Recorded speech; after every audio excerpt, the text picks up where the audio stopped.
Opening statement. Welcome everybody here. Thank you guys for all you do, covering our team, our players, our student athletes, our university. Obviously, huge weekend for Marshall, huge weekend for this community, huge weekend for, in my opinion, the entire country. This weekend represents a tribute to a monumental event that ultimately changed the course of college football, not only the course of Huntington and Marshall. With the 75 game, our administration has done a really good job of adjusting some of the traditions to make it more of a tribute, more of a celebration, to honor this event. I'm sure you'll get a chance to be talked about, the events that are going on throughout the weekend, some of the game day adjustments they've made. My responsibility is to make sure our football team is ready to play as best as possible. I don't get into what happens before we come out or what uniforms we wear. I tell them, you guys just tell me. I'll try to get 11 guys to go the right way and tackle the ball carrier. But I do, standing on the shoulders of a lot of people that have come before me, recognize the importance of this weekend, recognize what this weekend represents.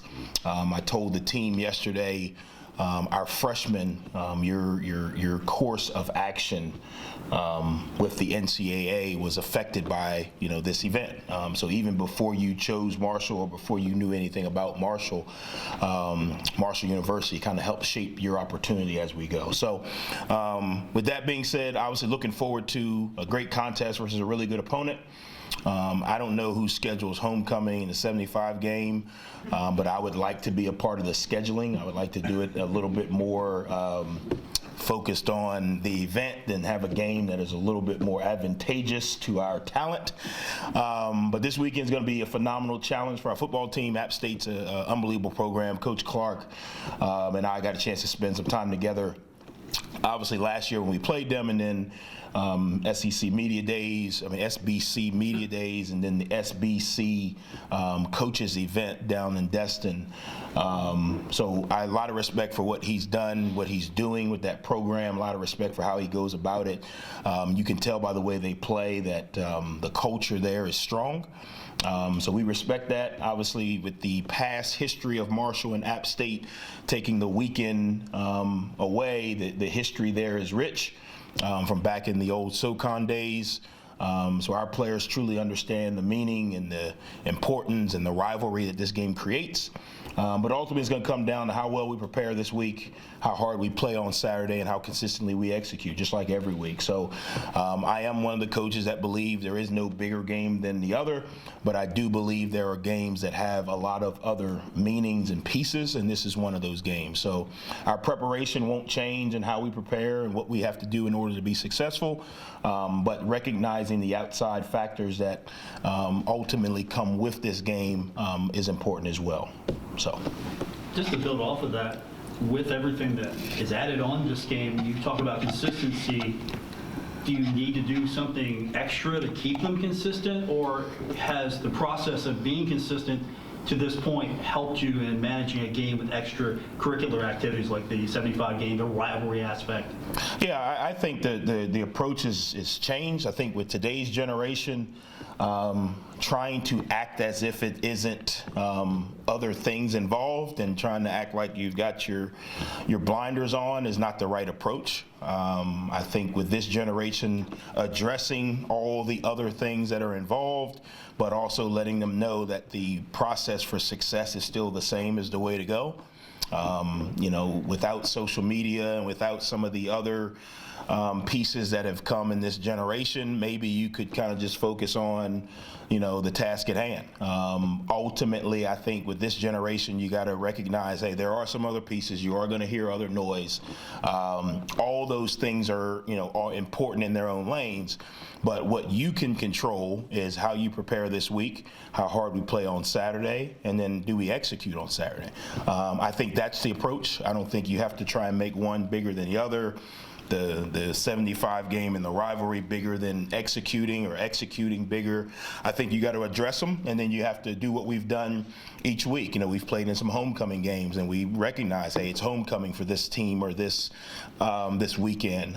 We've played in a ranked opponent game, and we recognize, hey, they're ranked. This is, the stadium's going to be a little bigger. But ultimately, it comes down to what can I control? I can't control the stadium size.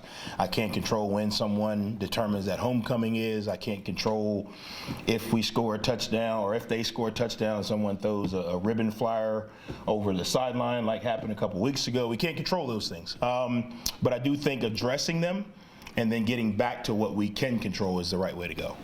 Coach, it does take a delicate balance, and I'm always kind of impressed with how these kids who obviously weren't around when that event happened sort of embrace it and kind of take it as their own. That's a testament to the program and to your kids. Yeah, I think, one, way before I got here, the history of this place has always made this event, or kept this event relevant, or kept this weekend relevant, or kept the story relevant. And when I got here, even back in summer camp, you remember, we've already been to the cemetery. We'll go again Friday night. But anytime you join a family, I think it's ultimately important that you understand that family's history. And just like when you get married, if you got to understand your significant other's history of their family. I think it helps you understand the current and the present better when you understand the past. So for our guys, every year we want to make sure that this event or this moment doesn't die off with the farther we get away from the actual date. I think it helps our players. The reason I said it to them yesterday, it helps you understand why our fans are so passionate. It helps you understand why this community is so close to this university, understanding the history. And I think the more they're here and the more they hear it, they embrace it. I think even, we've got 48 new players, and I think all 48 truly have embraced why Marshall is special in their own rights. And to me, doing some things, year round, going up in the summer and spending some time up there gives them a little bit clearer picture on the front end. I think this weekend will give a little bit clearer picture. We've had a lot of people come back and speak to the team, and hey, we've got family members or had family members involved in this. This is how it's affected me. Our team cares, and I think when you care, you're open to learning, and that's what we've been able to do. When you look at what you were able to do. When you look at what you were able to do last week, moving the ball offensively to get you guys in the red area and have a chance to score some points, how do you capitalize on those opportunities to turn some of those into 6 and 7? Yeah, just so everybody knows that some of the decisions that happened Saturday were my decisions on the field of the game. So after we got up 2 scores, I felt really, really good about our defense, and I did not feel that they were going to be able to move the ball on our defense. So I felt like if we just got points when we got in the red zone and we didn't turn it over, that we were going to win the game. And ultimately, winning the game is the most important. So there were, after we got 9, every time we got in the red zone, I told Clint, run it. Let's just run it. We'll kick a field goal. Because I don't think, the only thing that can happen is something negative. We throw a shot at the red zone. Actually, the one coming out of halftime, we threw a pass. The guy made a heck of a play. I'm not saying that was the reason, but we threw a pass. We had some plays down there that we liked. We threw a pass. The guy made a heck of a play. I felt like the only way that our team was going to lose that game was if we swung momentum. Pick 6, fumble in the red zone. I felt as long as we kept getting points, we were going to win the game. Now, next week I may have a different field down there. But what it did was it built a lot of confidence in our offense, because I went to the sideline and I told them, I said, hey, here's the game plan. When we get down here, we're going to take one shot at it, and if we don't get the shot, we're going to run it and kick a field goal. And they said, well, Coach, why are you doing that? I said, well, one, we got some players that are a little beat up. We need to make sure that we get them, consistently through the year. It's typical football. Our defense is playing really good right now. There's no need for us to put them in a bad spot. And I'm the head coach. That's what I said to them, and they all laughed. And I said, yeah, I'm the head coach, so I'm going to make sure we win the game. And I felt like the way our defense was playing, if we could do a really good job, you probably saw we did a better job in the kicking game, so we were able to flip the field a little bit more consistently. I did not feel like they could drive the field on us. I felt like if something happened, it would be we turned the ball over and they were able to kind of run one back for a distance and kind of get them some momentum. I did not feel like with the way we were going that they could, move the ball on us. So I said, hey, we're going to take points in the red zone. Now, I wasn't saying, hey, don't run any plays or score touchdowns, but the lower you get in the red zone, teams, the safeties get closer to the box. So obviously there you got to do some things passing-wise or get to the edge. We had a lot of options on the play sheet to do that, but I felt like the best thing was, hey, run it. If LeBourne breaks a tackle and he gets in the end zone, great. If not, we're going to be in field position. We get a chance to put points on the board, and sooner or later, the clock's going to hit 0, and we're going to have more points than they do.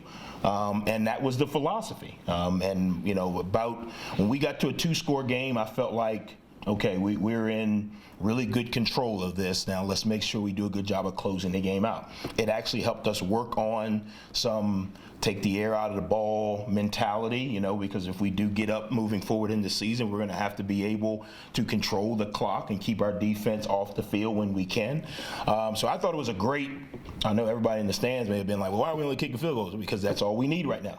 And when you play good defense, sometimes all you need is points. You don't necessarily need touchdowns. Yeah, do I want touchdowns? Yes. But where we are in our season with our team, we need to play really good team football. Because at the end of the day, they count wins and losses. It's not like in basketball, like in high school, you get point total, right? So if you beat a team by 30, you get a higher ranking if you beat them by 2. But it ain't like that in football. At the end of the day, they count wins, losses. And they don't say, well, you scored X amount of points against this team, X amount of points against that team.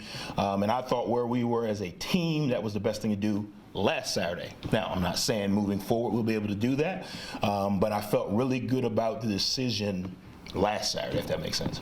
About a guy like E.J. Horton, you talk about him in summer and fall, but to see his progression, with the league out, he gets a chance. So that was one of the reasons we were playing some younger receivers. When I say younger, reps younger that hadn't played a lot of reps. So I wanted them to play. I didn't want to put them in positions where, hey, if I'd have ran this route against this coverage 6 times, I would have a good feel for it. So we put them in some positions where, hey, we just want to go out and play the speed of the game, get some blocking, get some RPO stuff.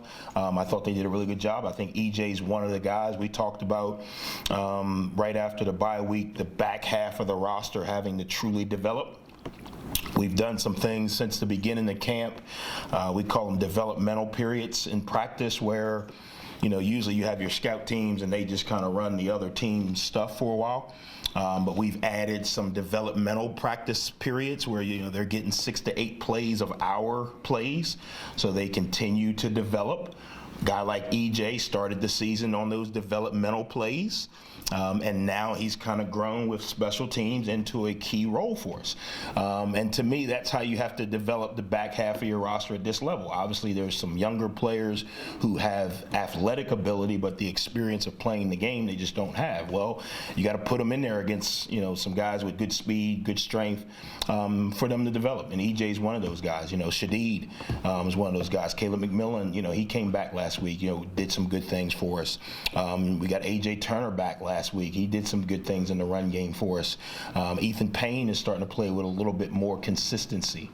Obviously, Cam is doing some really good things right now. We're getting caught in some situations where, because of the package we put together for him, he's creating a little bit more, probably create a little bit more variance in what we can do without doing much more, if that kind of makes sense. So he's been able to kind of grow. I think if you look at his progression, he's gotten more and more comfortable. So I think as a whole, offensively, we're getting better. And I think we're getting better at the right time because we're going to need to turn some of those field goals into touchdowns, this weekend. And that's going to be a key part.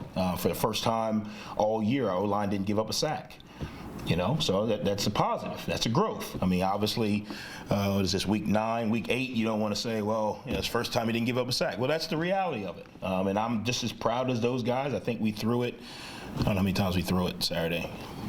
25. Yeah, 25 times, no sacks against their DN, number 9, who was a really good player, who had a lot of sacks and a lot of pressures. For the O-line to have that kind of, performance, I think that's really good moving forward. Again, if I knew or had a magic wand to tell you when this thing was going to progress or who was going to be out and who was going to have to step up, I wouldn't be football coaching. They got the $1 billion deal here in West Virginia, don't they? The lottery? I think it's like 2 now. Yeah, I would definitely wave the magic wand over that. But it's just I'm really, really proud of the progress. Now, am I saying that the speed is where everybody wants it? No. But we've got to continue to build on that. The O-line has shown us now that you can protect 25 times without giving up a sack. So we got to be able to replicate that and build off it. Cam has shown us now that he can do some things managing the game-wise, even things that you guys don't even see. Just as the game went on, it was probably 6 or 7 minutes left, and Cam started to manage the clock when we were snapping the ball. Just little things that, as players progress, you don't really see in the stat sheet, but you start to see from growth. So I thought it was good. Has nothing to do with this weekend. Meaning we're going to have to play really well this weekend. There's going to have to be some other things that we do well this weekend. But it's a great foundation to build off of, the last couple of weeks of doing some positive on offense. Coach, you mentioned the clock management and learning how to take the air out of the ball a little bit in this last matchup. How much is that going to help you guys this weekend against an App State team that is known to put points on the board? Yeah, I think each week's different. I think, you got to be able to score to win. I think, again, you got to be able to stop people to win consistently. So our defense is going to have to do a really good job of getting them off the field. We're going to have to do a good job of putting points on the board. Obviously, the flow of the game will dictate, hey, do we need, more touchdowns? Do we need to be more aggressive later in the game? Do we need to, kind of start to take the air out of it? How's the flow of the game? If you'd have asked me the first 2 drives of Coastal, if we needed to take the air out of the ball, I would have said no, not at all. As the game went on, you would have said, well, if you guys get to 24, you may want to start to kind of take the air out of the ball a little bit. So I think the flow of the game dictates it. But the ability to do it when you need to do it is probably more important. And that's what we've shown, obviously from last week. The ability to kind of take the air out of the ball and still be able to move the ball down the field is what you got to be able to do.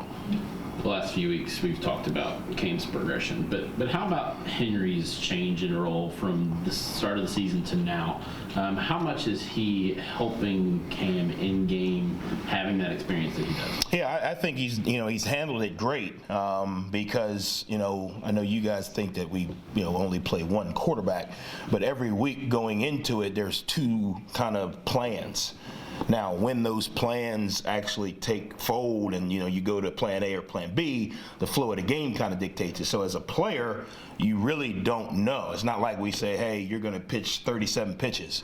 And then if I'm the next guy going in, when you get to 27, I can start to get loose because I know you got 10 more. Well, the flow of the game kind of dictates the plan. So I think Henry's done a really good job of preparing with the right mentality because obviously he's one play away, plan or no plan, but also in game playing the game as well. He gets to on the sideline, hey, on that play, the star did this, hey, good job pulling it, or, he was kind of, in between. You could have handed it off, or you could have threw it, or, hey, it was 3rd and 7. It was a good job throwing the ball away there. So he's playing the game in his mind. I think that comes from experience as well. Henry's been in this role before, so he kind of knows how to be ready as the backup because I tell them all the time, you're ready as the backup, but you don't go in the game as the backup. You go in the game as the starter because you're going in the game to play. So he's done a really good job of managing it. He's done a really good job of preparing, in practice. It hasn't been like okay, well, my package is up, so I'm going to be the leader, but my package is not up, so I'm not going to be the leader. He's done a really good job. On the sideline, he's done a really good job. And we've been in the situation where just we haven't gotten to that portion of it. We probably got close to it with Coastal, when they went up a little bit, but we didn't hit it because we still had a lot of time left. But he's done his part, and I tell him all the time, I don't know. You don't know when, so you got to be ready, and he's done that. And working on his slide, what he did last week, working on that. But how much does it mean to have a quarterback when you run the RPOs? When the announcer goes, you better account for him. If you don't, he's going to, one time he's going to fake it, and everybody's going to tackle the board, and he's going to be going with the ball down. What does it mean to have, and he really looks like he has fun doing it. He doesn't, I'm going to get hit, yeah, I'll hit the deck, whatever. But he just like, that's what the RPA is all about. Yeah. And you just create the headache. Appalachian State better account for 14 this week, or they're going to pay a price. Yeah, I think, whenever you play offense, you got to have a way to negate or manipulate the defense. You got to be able to keep the extra hats out of the box. You got to be able to keep air in the zone in the pass game, or you got to be able to create deception in the run game, which kind of spreads it out a little bit.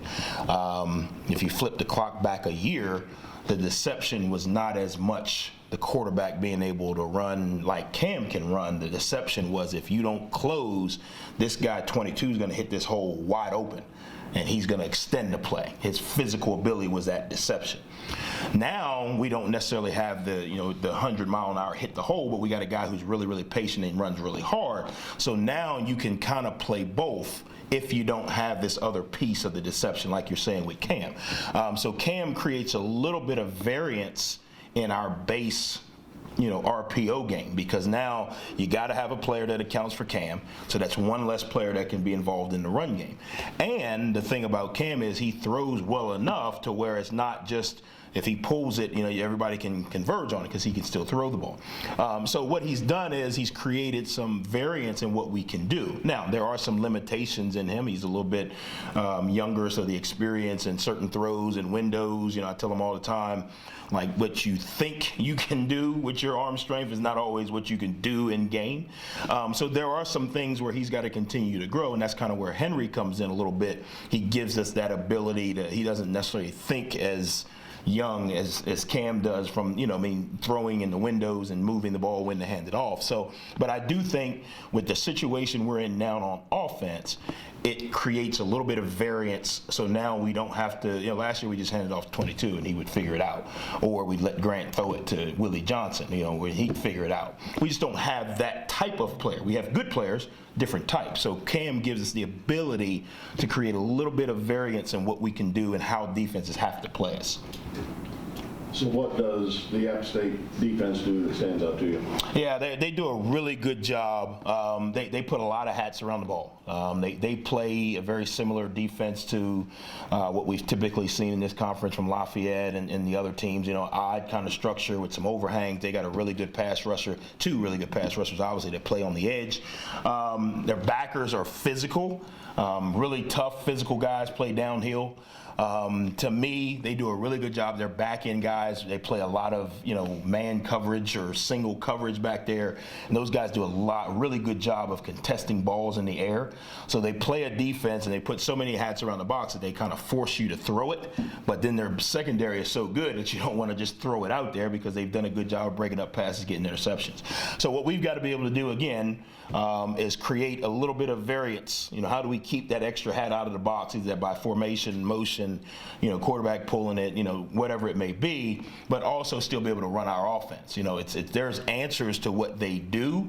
We just have to be able to find the answers in what we do to combat what they do. But they play really, really downhill. Probably one of the better D-lines in this conference.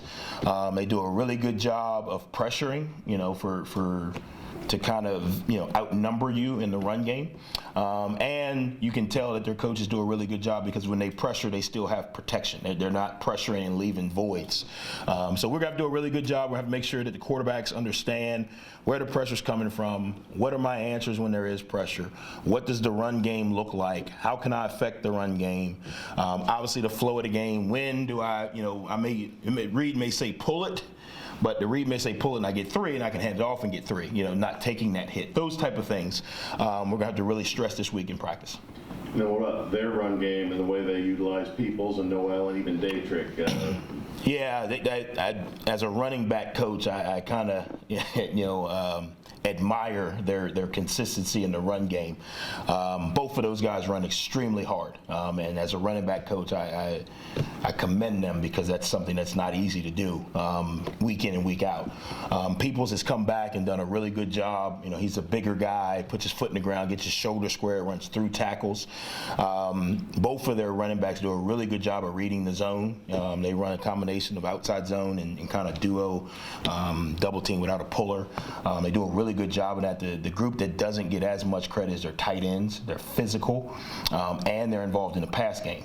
So you can't really just say, well, because he's back there, he's just going to block. They do a really good job. Obviously, Coach Clark being a offensive line coach and player by nature like myself, that's kind of the heartbeat of their group. They are a tough, scrappy group up front, and you can tell that's where they run the ball. They're going to run the ball, and they're going to stick to the run. But then they've got a quarterback who's good enough to beat you with the throw if you commit too many hats to the ball. So we've got to do a really good job. The biggest thing for us is we got to tackle well. We haven't tackled as well or as consistent throughout a whole game as we'd like to for a couple weeks. So we've got to do a really good job of tackling well. We missed 9 tackles last week. And they weren't just, hey, I took a bad angle or the guy made me miss. It was, I hit the guy and I didn't run my feet. I hit the guy, didn't have my hips bent, underneath of me, hitting on the rise. So we got to go back to the fundamentals of tackling this week in practice. It'll be a little bit more physical practice for us this week because that's going to be the difference. You're going to get opportunities to tackle these guys, for a 3-4 yard gain, but they're rolling forward and getting 6 or 7. So we've got to be able to knock back guys in the run game, and then we've got to do a good job of getting converted from run to pass on their play action stuff.